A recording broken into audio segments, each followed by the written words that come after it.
जिस वंदे मातरम को हम राष्ट्रभक्ति का सबसे बड़ा प्रतीक मानते हैं, उसी के 4 अंतरे लगभग 90 साल पहले इसके ऑफिशियल वर्जन से हटा दिए गए थे।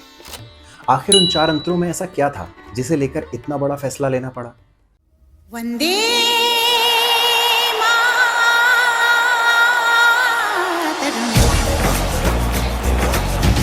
हम आज़ादी के बाद जिस वंदे मातरम को सुनते आए हैं, वो बस पहले 2 अंतरे वाला वर्जन था।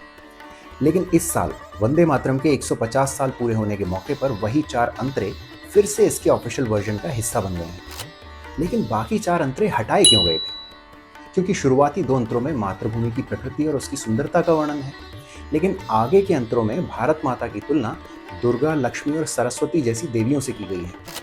1937 में कांग्रेस वर्किंग कमेटी ने सार्वजनिक राष्ट्रीय गीत के लिए पहले 2 अंतरे रखने का फैसला किया, क्योंकि आगे के 4 अंतरों में धार्मिक रेफरेंसेस पर एक वर्ग के नेताओं की आपत्ति थी और इस तरह 2 अंतरे भारत की कलेक्टिव मेमोरी बन गए।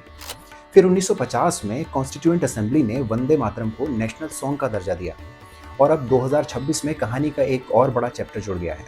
पार्लियामेंट ने prevention of insults to national honour amendment act 2026 pass किया है। इससे वंदे मातरम को भी नेशनल एंथम की तरह स्टैट्यूटरी लीगल प्रोटेक्शन मिल गई है। यानी अगर कोई जानबूझकर इसके गायन को रोके या गाने वाली असेंबली में डिस्टरबेंस पैदा करे तो क्रिमिनल एक्शन हो सकता है।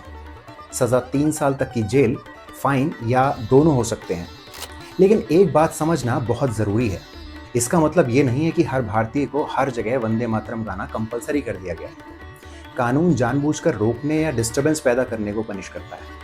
यानी सम्मान और मजबूरी 2 अलग अलग बातें हैं। और शायद वंदे मातरम की सबसे इंटरेस्टिंग स्टोरी यही है।